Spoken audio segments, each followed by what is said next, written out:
السلام عليكم ورحمة الله وبركاته. الحمد لله وكفى وسلام على عباده الذين اصطفى.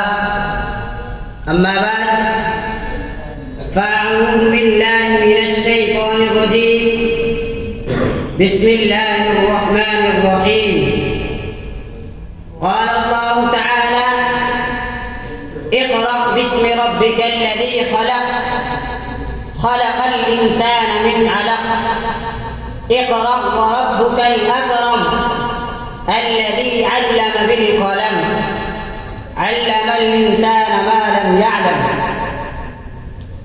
وقال النبي صلى الله عليه وسلم: الدنيا ملعونة وملعون ما فيها إلا ذكر الله وما والاه وعالما أو متعلما. رئيس الحفل المبجل والأساتذة الكرام وزملاء الأعزة، إني أريد أن أتحدث أمامكم بهذه المناسبة السارة الميمونة عن أحاسيسي ومشاعري حول المدارس الإسلامية وأهميتها. يا إخواني، إن المدارس الإسلامية لها أهمية باهظة مسلمة، ولها دور فعال في بناء المجتمع الإسلامي المثالي، ولها فعال حميدة في ترويج العلوم الإسلامية والتعاليم الشرعية النقية البيضاء، ولها مآثر خالدة مخلدة في معالجة القضايا العويصة والفتن المعادية للإسلام والمسلمين،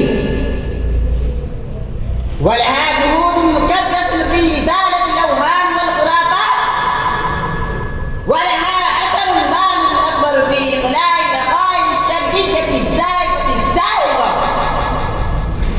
ولها نفوذ عميق في كشف الستار عن الأباطيل والتقاليد، ولها عنان خاص في اتباع التحديات الجديدة المستمرة حول الإسلام وتعاليمه الساذجة البسيطة، ولها خدمات جليلة في صاغة المجتمع الإسلامي متدين بغاية من السرعة،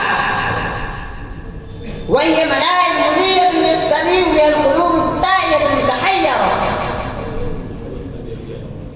يا إخواني الغرام، إن المدارس الإسلامية ما هي وما هو غرضها وما هو هدفها وما هو تعاليمها وما هو دورها ولم الحاجة إليها؟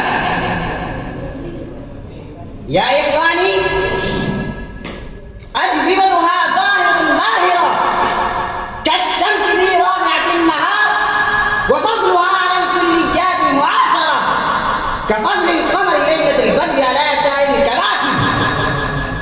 إن المدارس الإسلامية حصون دينية يتحصن بها الشريعة الإسلامية المغراء.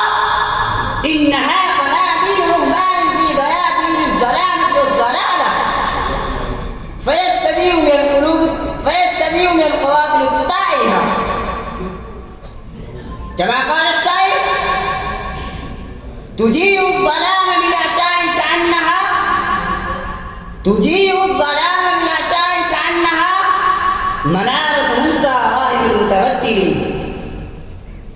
إنها مراكز رشد وهداية، إنها مخازن الكهرباء الإنسانية التي تخلد خط أشواء إنها ساكن الصلاح والتقى.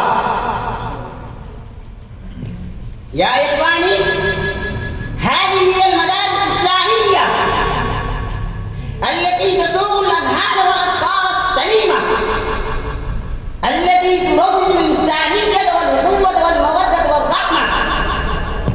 هذه هي المدارس الإسلامية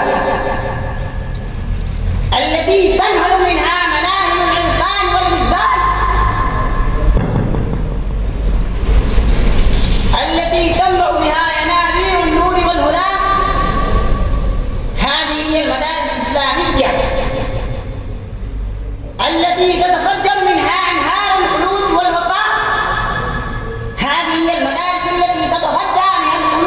النفوس. هذه هي المدارس الإسلامية التي تبطن بها جراثيم الجاهلية وجذورها. هذه هي المدارس الإسلامية التي تتنعم فيها روائع الإيمان واليقين. وآخر دعوانا الحمد لله. ما شاء الله ما شاء الله. هذا رمضان.